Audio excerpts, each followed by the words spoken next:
ആകാശവാണി. നമസ്കാരം. വാർത്തകൾ വായിക്കുന്നത് Tulsidas Parameswaran.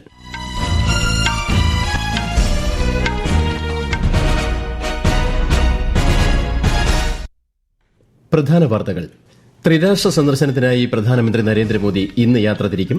Jordan, Ethiopia, Oman എന്നിവിടങ്ങളിലേക്കാണ് സന്ദർശനം. ആക്രമണാത്മക പ്രസ്താവനകൾ നടത്താൻ ബംഗ്ലാദേശ് മുൻ പ്രധാനമന്ത്രി ഷെയ്ഖ് ഹസീനയ്ക്ക് അനുവാദം നൽകുന്നു എന്ന ഇടക്കാല സർക്കാരിന്റെ ആരോപണം തള്ളി ഇന്ത്യ. ഡൽഹിയിൽ വായുമലിനീകരണം അതിരൂക്ഷം, കൂടുതൽ നിയന്ത്രണങ്ങൾ പ്രാബല്യത്തിൽ. തീവ്ര വോട്ടർ പട്ടിക പരിഷ്കരണം രണ്ടാം ഘട്ടത്തിന്റെ ഭാഗമായി കേരളത്തിൽ 99.71% എന്യൂമറേഷൻ ഫോമുകൾ ഡിജിറ്റൈസ് ചെയ്തതായി മുഖ്യ തെരഞ്ഞെടുപ്പ് officer Rathan U Kelkar. Sydney വെടിവയ്പിൽ മരിച്ചവരുടെ എണ്ണം 15ആയി. ആക്രമണത്തെ അപലപിച്ച് പ്രധാനമന്ത്രി നരേന്ദ്രമോദി.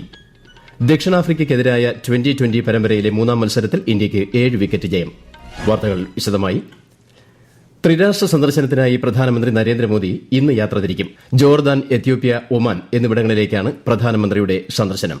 വിശദാംശങ്ങളിലേക്ക്. ത്രിരാഷ്ട്ര പര്യടനത്തിന്റെ ആദ്യഘട്ടത്തിൽ ജോർദാൻ സന്ദർശിക്കുന്ന പ്രധാനമന്ത്രി നരേന്ദ്രമോദി ഉഭയകക്ഷി ബന്ധം അവലോകനം ചെയ്യുന്നതിനും പ്രാദേശിക വിഷയങ്ങളിൽ കാഴ്ചപ്പാടുകൾ കൈമാറുന്നതിനുമായി അബ്ദുള്ള രണ്ടാമൻ രാജാവുമായി കൂടിക്കാഴ്ച നടത്തും. ഇരു രാജ്യങ്ങളും തമ്മിൽ നയതന്ത്ര ബന്ധം സ്ഥാപിച്ചതിന്റെ 75ാം വാർഷികത്തോടനുബന്ധിച്ചാണ് പ്രധാനമന്ത്രിയുടെ സന്ദർശനം. 4 പതിറ്റാണ്ടിനിടെ ഒരു ഇന്ത്യൻ പ്രധാനമന്ത്രി ജോർദാനിലേക്ക് നടത്തുന്ന ആദ്യ സമ്പൂർണ്ണ ഉഭയകക്ഷി സന്ദർശനമാണിത്. നാളെ പ്രധാനമന്ത്രി എത്യോപ്യയിലേക്ക് തന്റെ ആദ്യ സന്ദർശനത്തിനായി പുറപ്പെടും. എത്യോപ്യൻ പ്രധാനമന്ത്രിയുമായി കൂടിക്കാഴ്ച നടത്തുന്ന ശ്രീ നരേന്ദ്രമോദി വിശാലമായ ചർച്ചകൾ നടത്തും. നയതന്ത്ര ബന്ധം സ്ഥാപിച്ചതിന്റെ 70ാം വാർഷികത്തിൽ ഒമാനിലെത്തുന്ന പ്രധാനമന്ത്രി സുൽത്താൻ ഹൈതം താരിഖിനെ സന്ദർശിക്കും. News desk, Akashvani. പ്രധാനമന്ത്രി നരേന്ദ്രമോദിയുടെ ജോർദാൻ സന്ദർശനത്തിൽ ഏറെ പ്രതീക്ഷയുണ്ടെന്ന് പ്രവാസിയായ രാജീവ് ആകാശവാണി വാർത്തകളോട് പറഞ്ഞു. ഒരുപാട് സന്തോഷം. രാജീവ് ഗാന്ധിക്ക് ശേഷം 38 വർഷത്തിന് ശേഷമായിരുന്നു നമ്മുടെ പ്രധാനമന്ത്രിയുടെ കണ്ടത്. എനിക്ക് കാണാൻ പറ്റിയില്ല. ഒരുപാട് എക്സൈറ്റഡ് ആണ്, ഒരുപാട് സന്തോഷത്തിലാണ്. Eagerly waiting for him. Thank you. രാജ്യത്തെ മുഖ്യ വിവരാവകാശ കമ്മീഷണറായി രാജ്കുമാർ ഗോയൽ ഇന്ന് സത്യപ്രതിജ്ഞ ചെയ്യും. ന്യൂഡൽഹിയിൽ നടക്കുന്ന ചടങ്ങിൽ രാഷ്ട്രപതി ദ്രൌപദി മുർമു സത്യവാചകം ചൊല്ലിക്കൊടുക്കും. നീതിന്യായ വകുപ്പ് സെക്രട്ടറിയായി വിരമിച്ച ശ്രീ രാജ്കുമാർ ഗോയൽ ജമ്മുകശ്മീരിലും സുപ്രധാന സ്ഥാനങ്ങൾ വഹിച്ചിട്ടുണ്ട്. പാർലമെന്റിന്റെ ശീതകാല സമ്മേളനം തുടരുന്നു. തെരഞ്ഞെടുപ്പ് പരിഷ്കരണങ്ങൾ സംബന്ധിച്ച ചർച്ച രാജ്യസഭയിൽ ഇന്നും തുടരും. ധനവിനിയോഗ ബിൽ കേന്ദ്ര ധനമന്ത്രി നിർമ്മലാ സീതാരാമൻ ഇന്ന് ലോക്സഭയിൽ അവതരിപ്പിക്കും. റെയിൽവേയുടെ മുഴുവൻ ബ്രോഡ്ഗേജ് ശൃംഖലയുടെയും വൈദ്യുതീകരണം അവസാന ഘട്ടത്തിലെന്ന് കേന്ദ്ര സർക്കാർ. 2019 മുതൽ 2025 വരെ 33,000 കിലോമീറ്ററിലധികം വൈദ്യുതീകരിച്ചതായി റെയിൽവേ മന്ത്രാലയം അറിയിച്ചു. ജർമ്മനിയുടെ മുഴുവൻ റെയിൽവേ ശൃംഖലയുടെ ദൈർഘ്യത്തിന് തുല്യമായ ദൂരമാണിതെന്നും മന്ത്രാലയം പറഞ്ഞു. ആക്രമണാത്മക പ്രസ്താവനകൾ നടത്താൻ മുൻ പ്രധാനമന്ത്രി ഷെയ്ഖ് ഹസീനയ്ക്ക് കേന്ദ്ര സർക്കാർ അനുവാദം നൽകുന്നു എന്ന ബംഗ്ലാദേശ് ഇടക്കാല സർക്കാരിന്റെ ആരോപണത്തെ ഇന്ത്യ തള്ളി.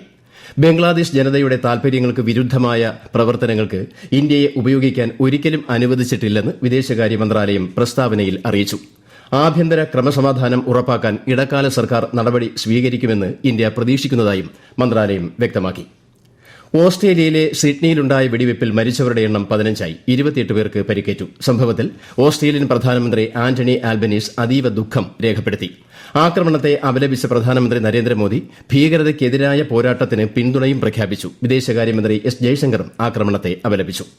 H-1B വിസ അപേക്ഷകരുടെയും അവരുടെ ആശ്രിതരായ H-4 വിസ അപേക്ഷകരുടെയും സമൂഹമാധ്യമ പ്രൊഫൈലുകളുടെ പരിശോധനയും സ്ക്രീനിംഗ് പരിശോധനയും US ഗവൺമെന്റ് ഇന്നു മുതൽ ആരംഭിക്കുമെന്ന് സ്റ്റേറ്റ് ഡിപ്പാർട്ട്മെന്റ് അറിയിച്ചു. ഇതുവരെ വിദ്യാർത്ഥികളും എക്സ്ചേഞ്ച് വിസിറ്റർമാരും മാത്രമാണ് ഈ പരിശോധനയ്ക്ക് വിധേയരായിരുന്നത്. പരിശോധന സുഗമമാക്കുന്നതിന് H-1B, H-4, F, M, J എന്നീ നോൺ എമിഗ്രന്റ് വിസകൾക്ക് അപേക്ഷിക്കുന്നവരും അവരുടെ എല്ലാ സോഷ്യൽ മീഡിയ പ്രൊഫൈലുകളുടെയും സെറ്റിംഗുകൾ പ്രൈവസിയിൽ നിന്ന് പബ്ലിക് ആക്കി മാറ്റണമെന്ന് സ്റ്റേറ്റ് ഡിപ്പാർട്ട്മെന്റ് നിർദ്ദേശിച്ചിട്ടുണ്ട്. ഡൽഹിയിൽ വായുമലിനീകരണം അതിരൂക്ഷം. ഗുരുതര സാഹചര്യം മുൻനിർത്തി എല്ലാ സ്കൂളുകളിലും 9 മുതൽ 11 വരെ ക്ലാസുകൾ ഹൈബ്രിഡ് രീതിയിൽ നടത്താൻ വിദ്യാഭ്യാസ ഡയറക്ടറേറ്റ് നിർദ്ദേശം നൽകി. പ്രതിരോധ മാർഗത്തിന്റെ ഭാഗമായി ഗ്രേഡഡ് റെസ്പോൺസ് കർമ്മ പദ്ധതിയുടെ 4ാം ഘട്ട നടപടികൾ പ്രാബല്യത്തിൽ വന്നു. എല്ലാ നിർമ്മാണ പ്രവർത്തനങ്ങൾക്കും നിരോധനം ഏർപ്പെടുത്തി. അവശ്യ സേവനങ്ങൾക്കല്ലാതെ ട്രക്കുകൾ പോലുള്ള വലിയ വാഹനങ്ങൾ ഡൽഹിയിലേക്ക് പ്രവേശിക്കുന്നതും നിരോധിച്ചു.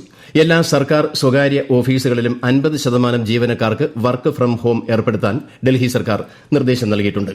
ബിജെപിയുടെ ദേശീയ വർക്കിംഗ് പ്രസിഡന്റായി ബീഹാർ മന്ത്രി നിതിൻ നബിനെ പാർട്ടി പാർലമെന്ററി ബോർഡ് നിയമിച്ചു. 5 തവണ MLA ആയ അദ്ദേഹം പട്നയിലെ ബംഗിപ്പൂരിൽ നിന്നാണ് നിയമസഭയിലേക്ക് തെരഞ്ഞെടുക്കപ്പെട്ടത്. നിതീഷ് കുമാർ മന്ത്രിസഭയിൽ പൊതുമരാമത്ത് മന്ത്രിയാണ് ശ്രീ നിതിൻ നബിൻ. പ്രധാനമന്ത്രി നരേന്ദ്രമോദി അദ്ദേഹത്തെ അഭിനന്ദിച്ചു.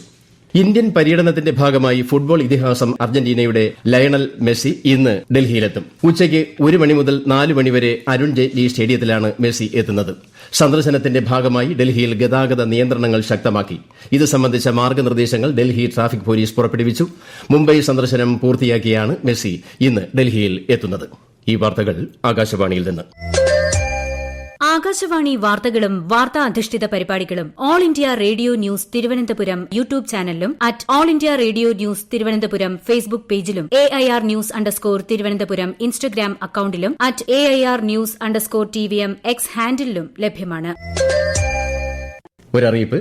ആകാശവാണി തിരുവനന്തപുരം പ്രാദേശിക വാർത്താ വിഭാഗം ഇന്നു മുതൽ 2 പുതിയ പ്രത്യേക വാർത്താ ബുള്ളറ്റിനുകൾ കൂടി പ്രക്ഷേപണം ചെയ്യും. രാവിലെ 11 മണിക്കും വൈകിട്ട് 3 മണിക്കും 5 മിനിറ്റ് ദൈർഘ്യമുള്ള ബുള്ളറ്റിനുകളാണ് ശ്രോതാക്കൾക്ക് മുന്നിലേക്ക് എത്തിക്കുന്നത്. തീവ്ര വോട്ടർ പട്ടിക പരിഷ്കരണം 2ാം ഘട്ടത്തിന്റെ ഭാഗമായി കേരളത്തിൽ ഇന്നലെ വൈകിട്ട് 6 മണിയോടെ ഡിജിറ്റൈസ് ചെയ്ത ഫോമുകളുടെ എണ്ണം 2,77,69,637 ഉയർന്നതായി മുഖ്യ തെരഞ്ഞെടുപ്പ് ഓഫീസർ രത്തൻ യു കേൽക്കർ. ഇത് മൊത്തം വിതരണം ചെയ്ത ഫോമുകളുടെ 99.71%. ഫോമുകൾ ഇനിയും തിരികെ നൽകാത്തവർ എത്രയും വേഗം പൂരിപ്പിച്ച് BLOമാരെ ഏൽപ്പിക്കണമെന്നും ശ്രീ രത്തൻ യു കേൽക്കർ അറിയിച്ചു. തദ്ദേശ തെരഞ്ഞെടുപ്പിൽ സ്ഥാനാർത്ഥികളും രാഷ്ട്രീയ പാർട്ടികളും പൊതുസ്ഥലങ്ങളിൽ സ്ഥാപിച്ച പ്രചാരണ സാമഗ്രികൾ ഉടൻ നീക്കം ചെയ്യണമെന്ന് സംസ്ഥാന തെരഞ്ഞെടുപ്പ് കമ്മീഷണർ. നീക്കം ചെയ്യാത്തവ തദ്ദേശ സ്ഥാപനങ്ങൾ നീക്കം ചെയ്ത് സ്ഥാനാർത്ഥികളുടെ തെരഞ്ഞെടുപ്പ് ചെലവിൽ ഉൾപ്പെടുത്തുമെന്നും കമ്മീഷണർ അറിയിച്ചു. കേരളത്തിൽ മാതൃകാ പെരുമാറ്റച്ചട്ടം ഈ മാസം 18 വരെ തുടരും. 30ാമത് കേരള അന്താരാഷ്ട്ര ചലച്ചിത്രമേള 4ാം ദിവസത്തിലേക്ക് കടക്കുന്നു. കൂടുതൽ വിവരങ്ങളുമായി ആകാശവാണി ലേഖകൻ സ്മിതി M. പളുരുത്തി. 74 ചിത്രങ്ങളാണ് ഇന്ന് മേളയിൽ പ്രദർശിപ്പിക്കുക.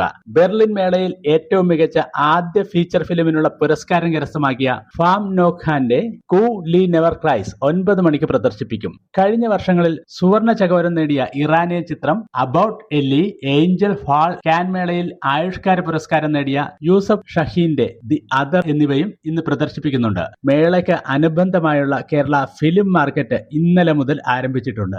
മനുഷ്യന്റെ വിധി നിർണയ ശേഷിക്ക് പകരം വയ്ക്കാനുള്ളതല്ല സാങ്കേതിക വിദ്യയെന്ന് സുപ്രീംകോടതി ചീഫ് ജസ്റ്റിസ് സൂര്യകാന്ത്. തീരുമാനങ്ങൾ എടുക്കുവാനുള്ള മനുഷ്യന്റെ ശേഷിയെ ശക്തിപ്പെടുത്തുവാനാണ് സാങ്കേതിക വിദ്യയെ ഉപയോഗിക്കേണ്ടതെന്നും അദ്ദേഹം പറഞ്ഞു. ദരിദ്രരെയും പ്രായമായവരെയും ഡിജിറ്റൽ രംഗത്ത് അപരിചിതരെയും ഒഴിവാക്കുന്ന പരിഷ്കാരങ്ങൾ പരിഷ്കരണമല്ല, മറിച്ച് പിന്നാക്കാവസ്ഥയാണെന്നും സിംപോസിയത്തിൽ സംസാരിക്കവെ ജസ്റ്റിസ് സൂര്യകാന്ത് വ്യക്തമാക്കി. ജനാധിപത്യത്തിൽ ഓരോ സ്ഥാപനത്തിനും അതിന്റേതായ പരിധികളുണ്ടെന്ന് ഗവർണർ രാജേന്ദ്ര വിശ്വനാഥ് അർലേക്കർ. അത് മനസ്സിലാക്കുകയും ബഹുമാനിക്കുകയും ചെയ്യുന്നത് ആരോഗ്യകരമായ പ്രവർത്തനത്തിന് അനിവാര്യമാണെന്നും അദ്ദേഹം പറഞ്ഞു. സുപ്രീംകോടതി മുൻ chief ജസ്റ്റിസും Kerala ഗവർണറുമായിരുന്ന P. സദാശിവത്തിന് justice VR Krishna Iyer പുരസ്കാരം സമ്മാനിക്കുകയായിരുന്നു ഗവർണർ. ദക്ഷിണാഫ്രിക്കയ്ക്കെതിരായ 2020 പരമ്പരയിലെ 3ാം മത്സരത്തിൽ ഇന്ത്യയ്ക്ക് 7 വിക്കറ്റ് ജയം. ദക്ഷിണാഫ്രിക്ക മുന്നോട്ട് വെച്ച 118 റൺസ് വിജയലക്ഷ്യം ഇന്ത്യ 15.5 ഓവറിൽ 3 വിക്കറ്റ് നഷ്ടത്തിൽ മറികടന്നു. അഭിഷേക് ശർമ്മ 35 റൺസുമായി ടോപ്പ് സ്കോററായി. ആദ്യം ബാറ്റ് ചെയ്ത ദക്ഷിണാഫ്രിക്ക നിശ്ചിത 20 ഓവറിൽ 117 റൺസിന് ഓൾ ഔട്ടായി. ഇന്ത്യയ്ക്കായി അർഷിത് സിംഗ്, ഹർഷിത് റാണ, വരുൺ ചക്രവർത്തി, കുൽദീപ് യാദവ് എന്നിവർ 2 വിക്കറ്റ് വീതം വീഴ്ത്തി. 5 മത്സരങ്ങളുള്ള പരമ്പരയിൽ ഇന്ത്യ 2-1 മുന്നിലാണ്. 4ാമത്തെ മത്സരം ബുധനാഴ്ച ലക്നൌവിൽ നടക്കും. സ്ക്വാഷ് ലോകകപ്പിൽ കന്നിക്കിരീടം ചൂടി ഇന്ത്യ. ചെന്നൈയിൽ നടന്ന ഫൈനലിൽ ഇന്ത്യ ടോപ്പ് സീഡായ ഹോങ്കോങ്ങിനെയാണ് പരാജയപ്പെടുത്തിയത്. ഇന്ത്യയുടെ ജോസ്ന ചിന്നപ്പ, അഭയ് സിംഗ്, അനാഹത് സിംഗ് എന്നിവർ മികച്ച പ്രകടനം കാഴ്ചവെച്ചു. ഏഷ്യാകപ്പ് അണ്ടർ-19 ഏകദിന ക്രിക്കറ്റിൽ പാകിസ്ഥാനെ 90 റൺസിന് പരാജയപ്പെടുത്തി ഇന്ത്യ. ആദ്യം ബാറ്റ് ചെയ്ത ഇന്ത്യ നേടിയ 240 റൺസ് പിന്തുടർന്ന പാകിസ്ഥാൻ 150 റൺസിന് എല്ലാവരും പുറത്തായി. തെലങ്കാനയിലും കർണാടകയുടെ ഉൾപ്രദേശങ്ങളിലും ഇന്ന് ശീതക്കാറ്റിന് സാധ്യതയെന്ന് കേന്ദ്ര കാലാവസ്ഥാ വകുപ്പ്. വരും ദിവസങ്ങളിൽ വടക്ക് കിഴക്കൻ സംസ്ഥാനങ്ങളിൽ കനത്ത മൂടൽമഞ്ഞിനും സാധ്യത. ആൻഡമാൻ നിക്കോബാർ ദ്വീപുകളിൽ ഇടിമിന്നലോട് കൂടിയ ശക്തമായ മഴയ്ക്ക് സാധ്യതയെന്നും കാലാവസ്ഥാ കേന്ദ്രം അറിയിച്ചു. പ്രധാന വാർത്തകൾ വീണ്ടും. ത്രിരാഷ്ട്ര സന്ദർശനത്തിനായി പ്രധാനമന്ത്രി നരേന്ദ്രമോദി ഇന്ന് യാത്ര തിരിക്കും. ജോർദാൻ, എത്യോപ്യ, ഒമാൻ എന്നിവിടങ്ങളിലേക്കാണ് സന്ദർശനം. ആക്രമണാത്മക പ്രസ്താവനകൾ നടത്താൻ ബംഗ്ലാദേശ് മുൻ പ്രധാനമന്ത്രി ഷെയ്ഖ് ഹസീനയ്ക്ക് അനുവാദം നൽകുന്നു എന്ന ഇടക്കാല സർക്കാരിന്റെ ആരോപണം തള്ളി ഇന്ത്യ. ഡൽഹിയിൽ വായുമലിനീകരണം അതിരൂക്ഷം, കൂടുതൽ നിയന്ത്രണങ്ങൾ പ്രാബല്യത്തിൽ. തീവ്ര വോട്ടർ പട്ടിക പരിഷ്കരണം 2ാം ഘട്ടത്തിന്റെ ഭാഗമായി കേരളത്തിൽ 99.71% എന്യൂമറേഷൻ ഫോമുകൾ ഡിജിറ്റൈസ് ചെയ്തതായി മുഖ്യ തെരഞ്ഞെടുപ്പ് officer Rathan U Kelkar. Sydney വെടിവയ്പിൽ മരിച്ചവരുടെ എണ്ണം 15ആയി. ആക്രമണത്തെ അപലപിച്ച് പ്രധാനമന്ത്രി നരേന്ദ്രമോദി. ദക്ഷിണാഫ്രിക്കയ്ക്കെതിരായ 2020 പരമ്പരയിലെ 3ാം മത്സരത്തിൽ ഇന്ത്യയ്ക്ക് 7 വിക്കറ്റ് വിജയം. വാർത്തകൾ കഴിഞ്ഞു. അടുത്ത വാർത്താ പ്രക്ഷേപണം 11 മണിക്ക്.